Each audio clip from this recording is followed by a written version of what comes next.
नमस्कार, 20 मिनट में 20 खबरों में आपका स्वागत है। आपके साथ मैं हूं स्वप्निल। अगले 20 मिनट में आपको देश दुनिया की 20 ऐसी खबरें बताने वाले हैं जो इस वक्त न केवल सुर्खियों में है बल्कि दिलचस्प भी हैं और अहम भी।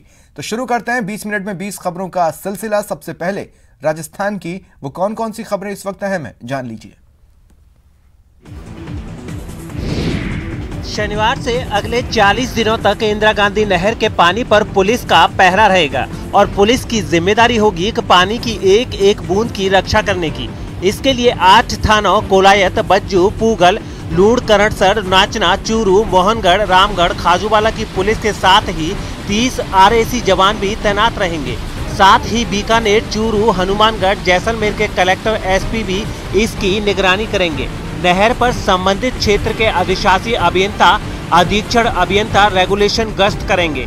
स्थिति बिगड़ने पर मुख्य अभियंता नहर, संबंधित क्षेत्र के SDM और जिलों के SP, कलेक्टर भी मैदान में उतरेंगे। इन सब की वजह है आम जनों तक पीने का पानी पहुंचाना। दरअसल शनिवार से इंदिरा गांधी नहर में सिंचाई का पानी पूरी तरह से बंद हो जाएगा और सिर्फ पीने का पानी ही नहरों में चलेगा।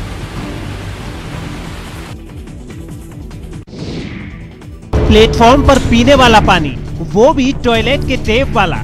टंकी प्लेटफॉर्म पर जरूर रखी है, लेकिन पानी की सप्लाई वाला सच क्या है वो इस वीडियो में देखिए जो वायरल हो गया है और जिस पर अब जमकर बवाल हो रहा है। कोटा रेल मंडल के गरोट रेलवे स्टेशन पर आप साफ साफ देख सकते हैं कि स्टेशन के वेटिंग रूम में बने शौचालय के नल में एक पाइप लगाया हुआ है। कई मीटर लंबे इस पाइप से बाहर प्लेटफॉर्म पर यात्रियों के पीने के लिए लगी टंकी में पानी भरा जा रहा है, जिस पर अब सवाल उठ रहे हैं, आखिर यात्रियों की सेहत से खिलवाड़ क्यों किया? कब से यात्रियों को गंदा पानी पिलाया जा रहा था? ऐसे तमाम सवाल हैं जो वीडियो सामने आने के बाद उठ रहे हैं और वीडियो के सोशल मीडिया पर वायरल होने से रेलवे प्रशासन की मुश्किलें बढ़ गई हैं। कोटा रेलवे मंडल को जवाब देते नहीं बन रहा। हैरानी की बात तो ये है कि एक तरफ GM रेलवे कोटा मंडल में यात्री सुविधाओं का जायजा ले रहे हैं और दूसरी तरफ रेल प्रशासन यात्रियों की सेहत से ऐसे खिलवाड़ कर रहा है। लेकिन जिन यात्रियों की बदौलत रेलवे को आर्थिक रफ्तार मिलती है, उनके साथ ऐसा खिलवाड़ अब नाराजगी का आलम बन गया है। कई यात्रियों ने तो वीडियो ट्वीट कर रेल मंत्री से जिम्मेदारों के खिलाफ बड़ी कार्रवाई की मांग भी की है। मामले के तूल पकड़ने पर प्रशासन ने जांच के आदेश दे दिए हैं, लेकिन बड़ा सवाल यही है कि जो रेलवे ट्रैक पर रफ्तार पकड़ रही है, उस रेलवे के स्टाफ की सोच शौचालय के पानी पर आकर क्यों ठहर गई है? चेहरे पर सुकून का भाव लिए ये मोहित है, जिसे कुछ बदमाशों ने बंधक बना लिया था और भरतपुर की खो थाना पुलिस इसे उन बदमाशों के चुंगल से निकाल लाई है। दरअसल मोहित गाजियाबाद से सोलर प्लांट लगाने वाली कंपनी में काम करता है और इसे साइट दिखाने के बहाने कुछ बदमाशों ने बुलाकर अलीपुर के पहाड़ों में बंधक बना लिया था। बाद में खबर मिलने के बाद पुलिस ने मौके पर जब दबिश दी तो बदमाश फायरिंग कर भाग निकले और पुलिस मोहित को अपने साथ ले आई। पहाड़ों में मुताबिक सूचना के वहाँ पहुँचे थे और जहाँ पर बदमाशों ने मोहित चौहान को बंधक बना रखा था, बदमाशों ने पुलिस पार्टी को देखते हुए पुलिस पर फायरिंग स्टार्ट कर दी थी। पुलिस ने फायरिंग की परवाह नहीं करते हुए बंधक मोहित चौहान को मात्र 2 घंटे में उनके चंगुल से मुक्त करवाया था, जिस संबंध में थाना पर मुकदमा दर्ज किया जा चुका है। बदमाशों की पहचान की जा चुकी है और जल्द से जल्द बदमाशों को गिरफ्तार कर लिया जाएगा। पुलिस की गिरफ्त में आए ये तीनों वही बदमाश हैं जिनकी वजह से पाली में चैन स्नेचिंग की वारदातें लगातार बढ़ रही थी। पाली की कोतवाली पुलिस ने इस गिरोह के 3 बदमाशों को जोधपुर से गिरफ्तार किया है। खास बात यह है कि इन्होंने कई वारदातों में शामिल होने की बात भी कबूल कर ली है। पुलिस का कहना है कि तीनों आरोपी जोधपुर के रहने वाले हैं जो चैन स्नैचिंग के लिए पाली आते थे और वारदात को अंजाम देने के बाद जोधपुर लौट जाते थे। तीनों व्यक्तियों से पूछताछ की गई, उन्होंने वारदात किया जाना स्वीकार किया, जिस पर आज तीनों व्यक्तियों को कोतवाली थाना के प्रकरण में गिरफ्तार किया गया है और तीनों मुलजिमों को बापता गिरफ्तार किया है, जिनसे रिकवरी और शिनाख्ती करवाई जाएगी। पुलिस की गिरफ्त में आया ये शख्स एक शादी समारोह में तमंचे पर डिस्को कर रहा था। साथ ही इसने हर्ष फायरिंग भी की थी। भरतपुर पुलिस का कहना है कि कैथवाड़ा थाना के गढ़ी झील पट्टी गाँव में शादी समारोह से पहले हुई इस डांस पार्टी में इस आरोपी ने अवैध हथियारों के साथ डांस किया था। साथ ही इसने फायरिंग भी की थी। पुलिस ने वीडियो मिलने के बाद इसे गिरफ्तार कर लिया। साथ ही अवैध हथियार और कारतूस भी बरामद कर लिया है। इसमें हमने एक मुलजिम को पूर्व में गिरफ्तार कर लिया है। एक मुलजिम को शाम को गिरफ्तार किया है, जिसका नाम ताहिर उर्फ लंगड़ा है, जो जिसका नाम झड़मल है। कोटा के राजकीय विज्ञान महाविद्यालय के पूर्व छात्र संघ अध्यक्ष विनय राज सिंह के नेतृत्व में छात्रों ने महाविद्यालय में एक और एनएसएस की इकाई खुलवाने की मांग की है। इसके लिए कॉलेज शिक्षा आयुक्तालय के सहायक निदेशक डॉक्टर रघुराज परिहार को राज्य समन्वयक राष्ट्रीय सेवा योजना के नाम एक ज्ञापन भी दिया है। पूर्व छात्र संघ अध्यक्ष विनय राज का कहना है कि अभी कॉलेज में एनएसएस की एक ही इकाई है, जिसकी वजह से हर साल सिर्फ 50 स्टूडेंट को ही इसमें जगह मिल पाती है। ऐसे में उनकी मांग है कि यहाँ एनएसएस की एक और इकाई का गठन किया जाए। सहायक निदेशक कॉलेज शिक्षा परिक्षेत्र कोटा को राज्य समन्वयक राष्ट्रीय सेवा योजना के नाम ज्ञापन सौंपा है। हमने मांग रखी है कि हमारे महाविद्यालय में एनएसएस की एक और यूनिट जल्द से जल्द खुलवाई जाए। लोहागढ़ स्टेडियम में राज्य स्तरीय कबड्डी प्रतियोगिता की शुरुआत हो गई है। एक भव्य समारोह में राज्य स्तरीय कबड्डी प्रतियोगिता का शुभारंभ हुआ। प्रतियोगिता के उद्घाटन मैच में पुरुष वर्ग में मेजबान भरतपुर की टीम ने झालावाड़ की टीम को एक तरफा मुकाबले में 43-11 से रौंद दिया। 4 दिन तक चलने वाली राज्य स्तरीय प्रतियोगिता का विधिवत उद्घाटन किया गया। इस उद्घाटन समारोह में एशिया कबड्डी फेडरेशन के अध्यक्ष जनार्दन सिंह गहलोत और क्षेत्रीय सांसद रंजीता कोहली, राजस्थान कबड्डी संघ के अध्यक्ष तेजस्वी गहलोत भी शामिल हुए। इस कबड्डी प्रतियोगिता में राजस्थान के अलग अलग जिलों की पुरुष खिलाड़ियों की 31 और महिला खिलाड़ियों की 25 टीमें भाग ले रही हैं। आज कबड्डी की जिन ऊंचाइयों पे हमने केपीएल चालू किया, उसके मुकाबले में ये कबड्डी बहुत आगे बढ़ी है और हर 1.5 करोड़ तक एक सीजन में खिलाड़ियों को मिले हैं। मंच के माध्यम से ऐसे एग्जाम्पल पेश होते हैं तो बच्चों को बहुत कुछ सीखने को मिलता है। तो हमारे लिए एक गर्व की बात है कि भरतपुर जिले को ये सौभाग्य मिला है। खिलाड़ियों को प्रेरणा मिलेगी और आगे भी ये मुझे लगता है कि खिलाड़ी आगे और अधिक मेहनत करेंगे ताकि अपना भविष्य बनाए। देश में रहने के लिहाज से अच्छे शहरों में राजस्थान के जोधपुर को 21वां और जयपुर को 23वां स्थान है। केंद्रीय शहरी मंत्रालय की ओर से गुरुवार को ईज ऑफ लिविंग इंडेक्स जारी किया गया। इसमें राज्य के सर्वे वाले 5 शहर टॉप 50 में शामिल हुए हैं। देश के 111 शहरों में ये सर्वे किया गया था। 10 लाख से अधिक आबादी के 49 शहरों में जयपुर, जोधपुर और कोटा को शामिल किया गया है, जबकि 10 लाख से कम आबादी के 62 शहरों वाली कैटेगरी में 2 शहर उदयपुर और अजमेर शामिल हैं। इनमें राजस्थान में रहने के लिहाज से जोधपुर सबसे अच्छा, दूसरे नंबर पर जयपुर और तीसरे नंबर पर कोटा माना गया है, जबकि 10 लाख से कम आबादी वाले शहरों में अजमेर को 12वीं रैंक और उदयपुर को 48वीं रैंक मिली है। इस सर्वे के जरिए ये बताया गया है कि इन शहरों में शिक्षा की गुणवत्ता कैसी है, स्वास्थ्य सेवाएं, आवासीय सुविधाएं, साफ सफाई की स्थिति, पीने के पानी की व्यवस्था, शहरों में यात्रा करना कितना सुरक्षित है, साथ ही शहर में लोग कितने सुरक्षित और महफूज हैं, महिलाओं के लिए सार्वजनिक जगह कितनी सुरक्षित हैं, बिजली, बैंकिंग समेत अन्य सुविधाओं की कैसी स्थिति है।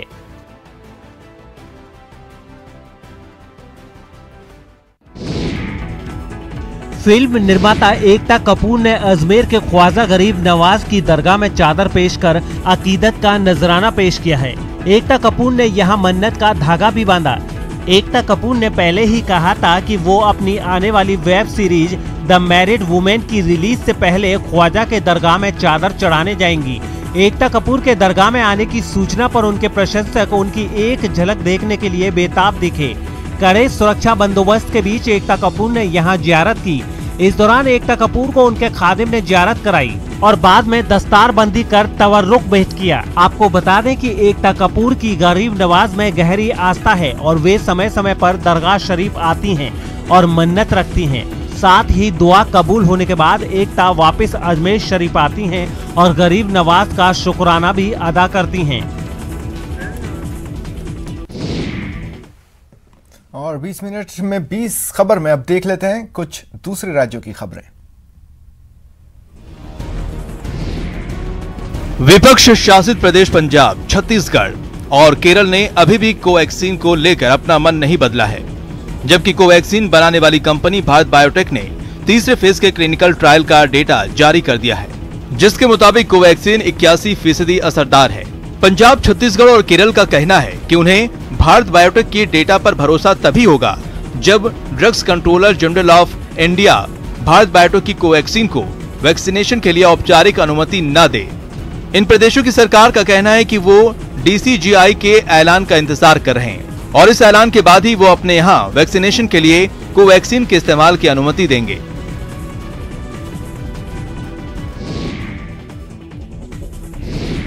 पश्चिम बंगाल में मिठाइयों पर भी चुनावी रंग चढ़ने लगा है।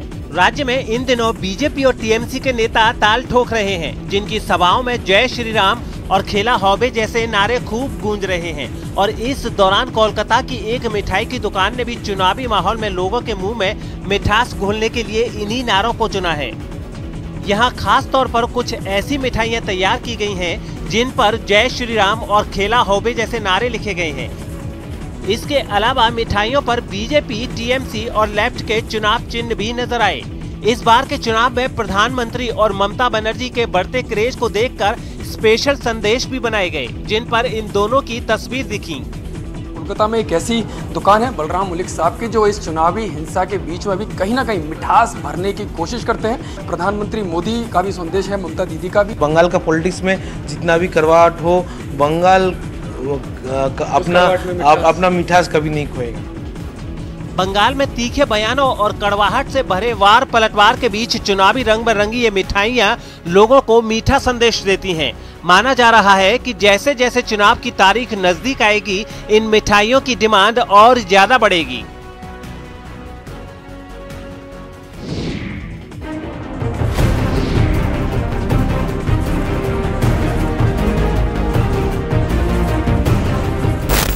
आंध्र प्रदेश की श्रीकाकुलम पुलिस ने 42 देसी जिंदा बम बरामद किए हैं। ये देसी बम पलासा के गोल्ला कांचली गांव से बरामद किए गए हैं। पुलिस का कहना है कि गांव में दो गुटों के बीच अक्सर झगड़ा होता है और इस झगड़े के दौरान दोनों गुट एक दूसरे पर देसी बमों से हमला कर देते हैं। उन्हीं की तलाश में पुलिस ने कई टीमें बनाकर गाँव में तलाशी अभियान चलाया था, जिसके बाद पुलिस के हाथ 42 देसी बम लगे। पुलिस ने सभी देसी बमों को डिफ्यूज कर दिया है। साथ ही इन बमों को किसने बनाया और ये किसने छिपाकर रखे थे, इसकी भी जांच की जा रही है।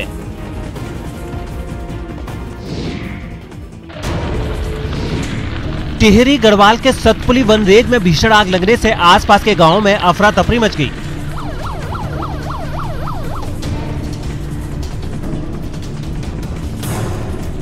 हवा के तेज रुख की वजह से आग की लपटों ने कुछ ही देर में भयंकर रूप अख्तियार कर लिया और जंगलों को खाक करते हुए ये पास के गांव तक पहुंचने लगी।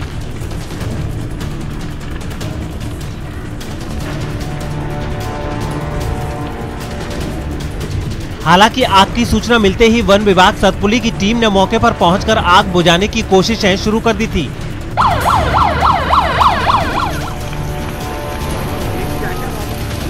लेकिन वो सफल नहीं हो पाए, जिसके बाद गुरुवार शाम को लगभग 5 बजे कोट द्वार से दमकल की गाड़ी मौके पर पहुंची और आग बुझाने में जुटी।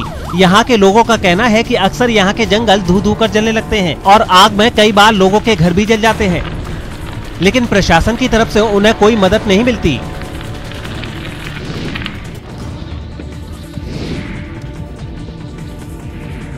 शेर का बच्चा मछुआरों के जाल में क्या फंसा, उसकी सारी हेकड़ी, सारी शरारतों पर ब्रेक लग गया। वो जितना खुद को जाल से निकालने की कोशिश करता रहा, वो उसमें उतना ही फंसता जा रहा था।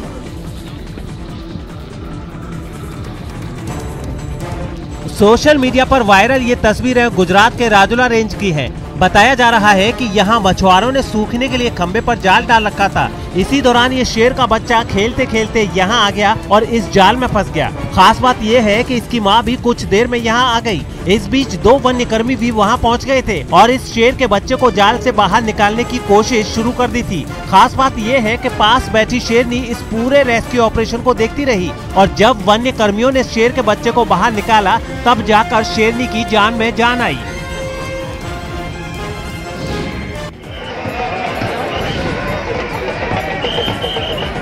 जूना अखाड़ा की अगुवाई में हरिद्वार महाकुंभ के लिए नागा साधु संतों ने गुरुवार को हरिद्वार में प्रवेश कर लिया। इससे पहले ढोल बाजे के साथ दिव्य शोभा यात्रा भी निकाली।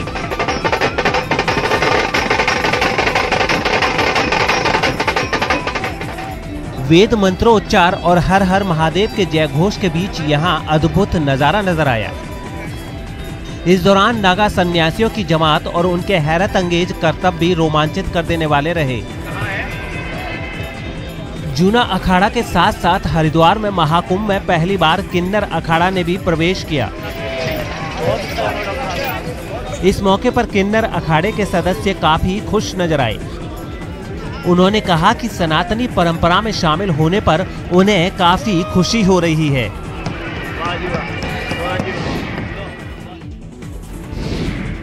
पंजाब के भटिंडा में सड़क पर दौड़ने वाले लड़ाकू विमान की तस्वीरें लोगों को हैरान कर रही हैं। वहां रामपाल नाम के एक आर्किटेक्ट ने राफाल लड़ाकू विमान को देख उसका मॉडल बना दिया, जो न सिर्फ दिखने में किसी लड़ाकू विमान जैसा है बल्कि इसमें सवारी भी की जा सकती है। सामने आई तस्वीरों में कुछ बच्चे राफाल के इस मॉडल की सवारी करते नजर आए। करीब 18 फीट लंबे इस मॉडल में एक पुरानी कार का इंजन और उसके गियर इस्तेमाल किए गए हैं, जिनकी मदद से ये करीब 20 किलोमीटर प्रति घंटा की रफ्तार से चल सकता है। जो खर्चा करके जहाज का सफर करने का सपना ही लेते हैं, वो सपना नहीं, वो सच में बैठकर अपना इसमें झूठा लें। लड़ाकू विमान के इस मॉडल में 3 सीटें लगी हैं, जिसमें ड्राइवर समेत 3 लोग बैठ सकते हैं। इस मॉडल को देखने के लिए वहां दूर दूर से लोग भी आ रहे हैं। रामपाल के इस काम से उनके साथी और इलाके के दूसरे लोग भी बेहद खुश नजर आए। ये अफजा कब बनेंगी यार? आमतौर पर जानवी मीडिया के साथ इतनी फ्रेंडली नहीं दिखती हैं, लेकिन इस बार उन्होंने फिल्म के प्रमोशन में अपनी पूरी जी जान लगा दी है।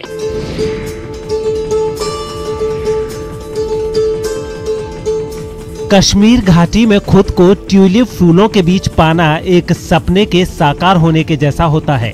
ये वो सपना है जो खूबसूरत तो होता ही है, साथ ही सुखद एहसास भी दिलाता है। और अब एक बार फिर सैलानियों के उसी सपने को साकार करने में यहाँ के लोग दिन रात जुटे हुए हैं। तस्वीरें कश्मीर के जवरवा घाटी स्थित Indira Gandhi memorial tulip garden की हैं। देखिए कैसे पर्यटकों के लिए इस गार्डन को संवारने और निखारने में लगे हैं बागवान। इस साल हमें लग रहा है कि there will be a good rush of visitors, जो हमारे डोमेस्टिक विजिटर्स भी होंगे और जो बाहर से भी विजिटर्स आएंगे। वो क्योंकि हमें जो मिल रही हैं, जो फीडबैक मिल रहा है बाहर से, हमें इट लुक्स कि हमें उम्मीद है कि इस साल it will go good show. पिछले साल कोरोना की वजह से इस गार्डन को बीच में ही बंद करना पड़ा था, लेकिन इस बार यहाँ ज्यादा तादाद में सैलानियों के आने की उम्मीद जताई जा रही है। और 20 मिनट में 20 खबर में अब देख लेते हैं अंतर्राष्ट्रीय खबरें। पश्चिम एशिया के देश लेबनान की बिगड़ती अर्थव्यवस्था की मार झेल रहे लोगों का हंगामा पूरे देश में जारी है। यहाँ लगातार बढ़ती महंगाई और पैसों की तंगी से लोगों का जीना बेहद मुश्किल हो गया है और इसलिए वो सरकार के खिलाफ अपना विरोध जताने के लिए सड़कों पर उतरकर प्रदर्शन करने में जुटे हैं। राजधानी बेरूत से सामने आई तस्वीरों में साफ दिखा कि लोगों में कितना गुस्सा है। एक इलाके में लोगों ने पुलिस के सामने ही सड़क पर टायर जलाकर उसे जाम कर दिया। लेबनान के कई शहरों से लोगों के प्रदर्शन की तस्वीरें सामने आई हैं। गुस्साए लोगों ने सरकार पर भ्रष्टाचार के कई आरोप भी लगाए हैं।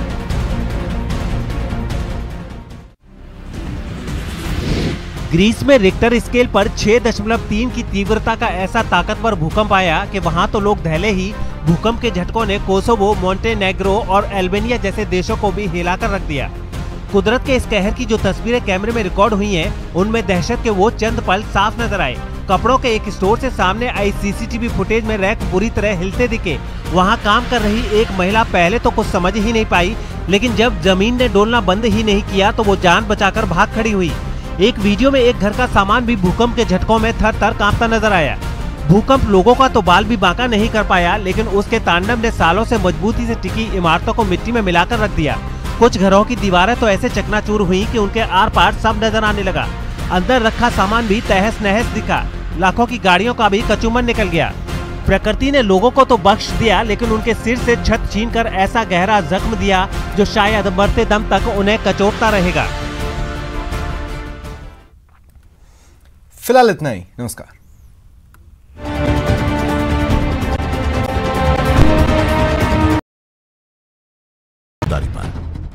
और सवाल उठाने